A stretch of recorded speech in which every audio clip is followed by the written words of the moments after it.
What are your thoughts on Amonkhet? Uh, the set looks pretty interesting so far. A lot of exciting new cards that might enable some new archetypes, or at least maybe some variations on existing archetypes.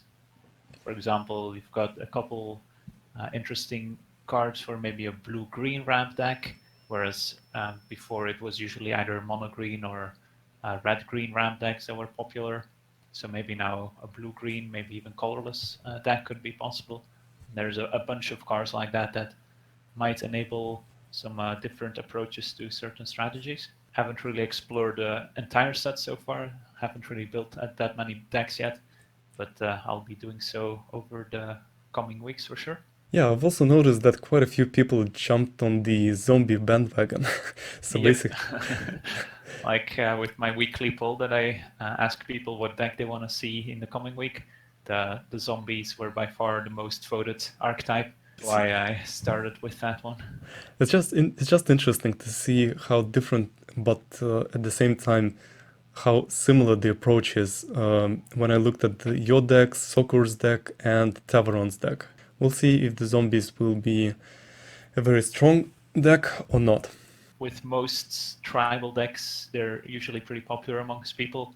And like as a tribal deck, I think it's one of the better ones so far. But of course, it is a little bit vulnerable to sweepers, so control decks might be a pretty difficult matchup for them.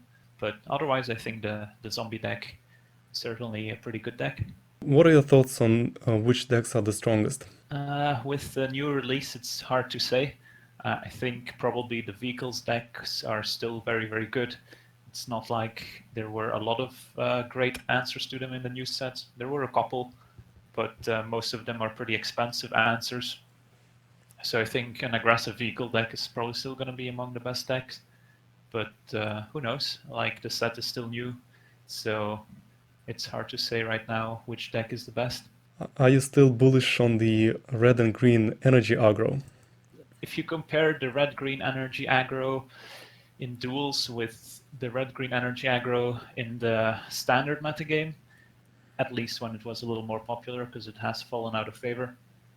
I think one of the key missing cards in duels is Attune with Ether, the 1 mana sorcery that gives 2 energy, lets you look for a land, which gives the deck a nice 1 mana play. And of course, also the fact that duels has limited is limited with the rarity restrictions. So, for example, you can only have 2 electrostatic pummelers, so you can't really build an electrostatic pummeler deck like you could in paper.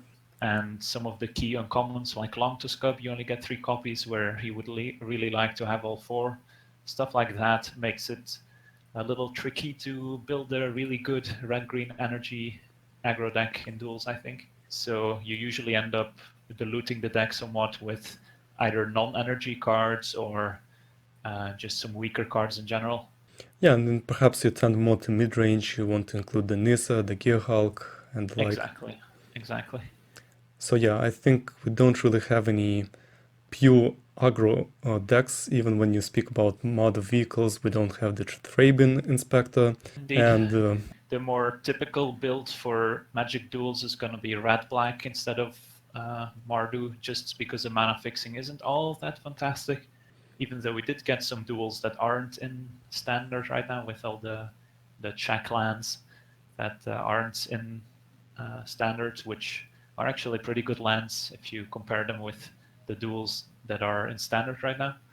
But even still, with the rarity restrictions, it makes it more difficult, I think, to make a deck that really mirrors the standard Mardu vehicles decks. yeah, and I think the the big difference is, for example, if you continue to look at the one drops, if you look at the Toolcraft exemplars, Yep, if you have only 2 of them, that is much less consistent than having 4 of them, and you want exactly. all 4. That's why I think I prefer the red-black aggro decks, just because they rely less on those one drops. Instead, they have just still all the good cards like Unlicensed Disintegration and the vehicles, but you get to play some better 2 drops, I think, than in white. Well, I actually had the same thinking, or at least along the similar lines, in the last Steam Showdown, and I played the Rakdos aggro deck with vehicles. but Yep. in the end I missed out on the top 8. And the last game I had was against Mother Vehicles from Jolly. I think he was the second Steam Showdown winner, and he had only 19 decks in the Mother Vehicles deck. Wow. So yeah, you see some crazy stuff going on. It's interesting to know that people can make it work. And as you know, Nighthawk has 61 cards in all his decks as well. So Well, I'm not going to comment on that. well, I mean, if you come up with 61 cards in a real Pro Tour, you're going to steal all the likes from the digital community at least. 60 cards is the way to go. You can have a lot of cute plays, but having the stability and consistency is much more important, at least to learn how to play. Yeah, like you don't want to set a bad example. Yeah, once you have won the Pro Tour, then you can say whatever you want. I guess. And I've read, obviously, your guide that you've made on Steam. All right. Yeah, But that's a while ago.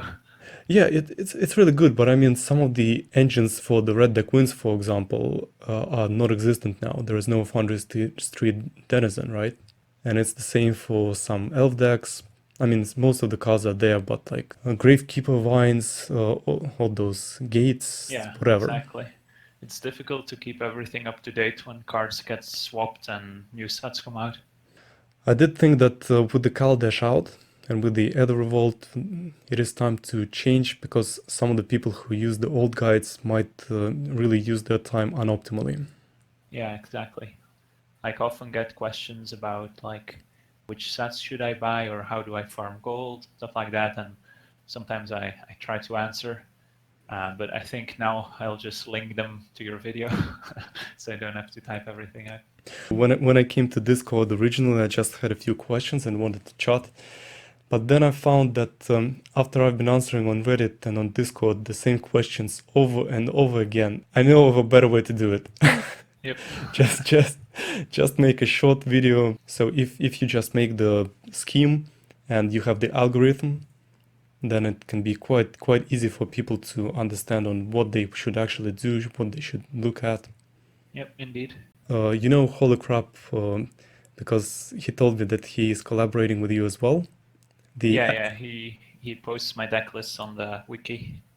Well, just apart from this, he's actually a great guy, and he was the one who is doing the German subtitles. Thank you very much for the interview. No problem. I think that people will like it as well. Let's hope so. And thank you very much for your time. No problem. Thanks for having me.